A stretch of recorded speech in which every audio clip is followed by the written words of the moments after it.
শুনানিতে হয়রানির অভিযোগে আমডাঙ্গা নৈহাটি রোডেও বিক্ষোভ দেখায় এলাকার মানুষ। রাস্তায় টায়ার জ্বালিয়ে আমডাঙ্গা নৈহাটি রোডে বিক্ষোভ দেখায় তারা।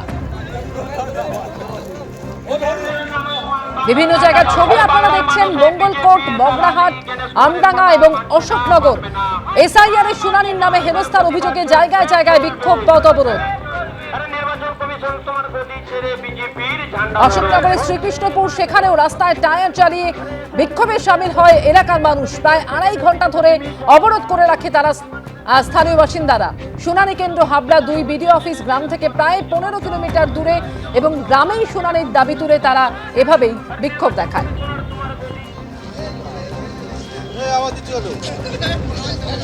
এলাকা মানুষের মধ্যে একটা চাপা উত্তেজনা, চাপা ক্ষোভ আছে।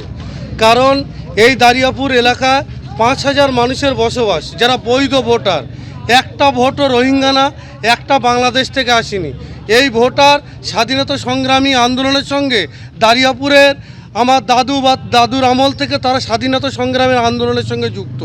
এবং এই দারিয়াপুর এলাকার মানুষ দেশপ্রেমিককে কিভাবে দেশকে ইংরেজদের হাত থেকে বাঁচানোর স্বার্থে কিভাবে লড়াই করেছিল তার সংগ্রাম রেখে গেছে।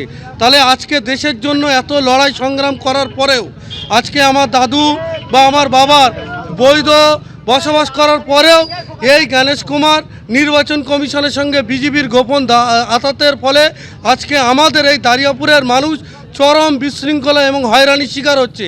এটা কার স্বার্থে? এটা গণেশ কুমারের কাছে আমরা জবাব চাই। বিজেপি সরকার তার দালাল এবং তার দোসর নির্বাচন কমিশনার গণেশ কুমারের গোপন আতাতে এই রাজ্যের উপরে সাধারণ মানুষের যে হয়রানি, এসআইআরকে নিয়ে যে হয়রানি, এই হয়রানিটা আমরা মানছি না, মানব না।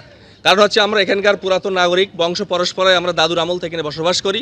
তার সত্ত্বেও নির্বাচন কমিশন আমাদের নামে যে অবৈধভাবে যেসব নোটিশ পাঠাচ্ছে, যার কারণে সাধারণ মানুষ এখন দুশ্চিন্তার মধ্যে। আমরা দেখছি যে প্রতিদিন শয়ে শয়ে মানুষ আত্মহত্যা করছে, শয়ে শয়ে মানুষ দুশ্চিন্তার মধ্যে আছে। এগুলো নির্বাচন কমিশনার ঠান্ডা ঘরে বসে চক্রান্ত করছে, বিজেপি দালালি করছে। আমার নিজের 2002 ভোটার লিস্টে আমার নাম আছে, তার সত্ত্বেও আমার কেন নোটিশ আসলে এই জবাব কে দেবে? এর প্রশ্নের উত্তর কি নির্বাচন কমিশনার গণেশ কুমার দেবে? আমার দাদুর নাম আছে 1954 সালে, এই স্বাধীন ভারতের প্রথম ভোট হয়, তারপরে ভোটার লিস্টে আমার দাদুর নাম আছে, তার সত্ত্বেও আমাদের পরিবার সবার নাম আসছে কেন? আসি পরের খবরে। এবার বিধায়ক বাইরন বিশ্বাসকে শুনানির নোটিশ। সাগরদিঘির বিধায়ক বাইরন বিশ্বাসকে নোটিশ কমিশনের। শনিবার বিধায়কের হাতে নোটিশ তুলে দেন বিএলও। 24শে জানুয়ারি শামশেরগঞ্জ বিডিও অফিসে হাজির হতে তাকে নির্দেশ দেওয়া হয়েছে। আর এই নোটিশ পেয়েই ক্ষোভ বিধায়ক বাইরন বিশ্বাসের।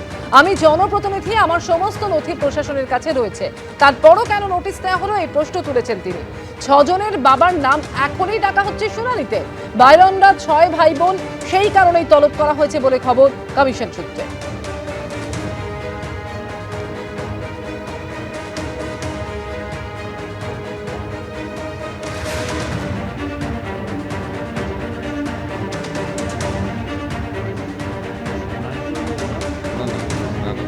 আমি ধুলিয়ান 5 নম্বর মিউনিসিপ্যালিটি ওয়ার্ডের 19 নম্বর বুথের ভোটার। আমার বাবা একটা বিশিষ্ট শিল্পপতি, জনসেবক ছিলেন আর কি।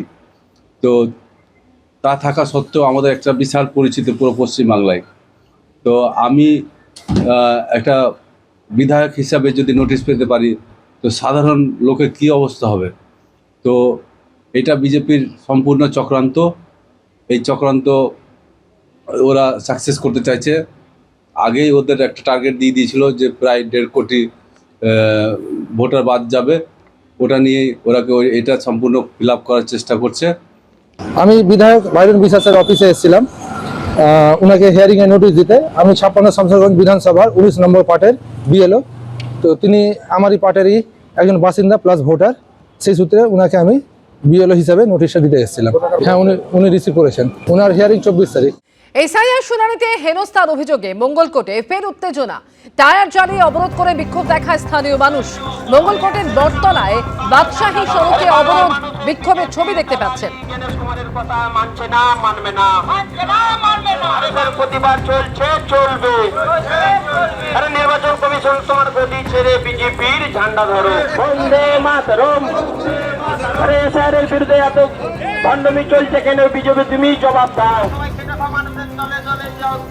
মানুষের উপর অত্যাচার হচ্ছে কেন গণেশ কুমার তুমি জবাব দাও বাংলা খেটে খাওয়া মানুষের প্রতি আর নির্বাচন কমিশনার তোমার গদি ছেড়ে বিজেপি।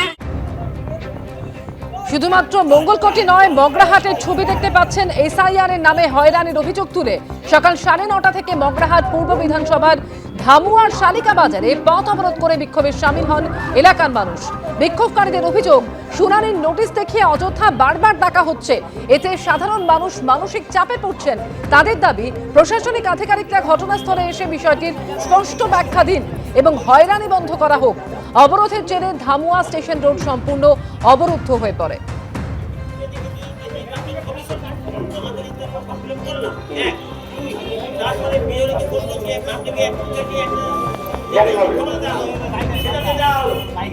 এবিপি আনন্দ, এগিয়ে থাকে, এগিয়ে রাখে।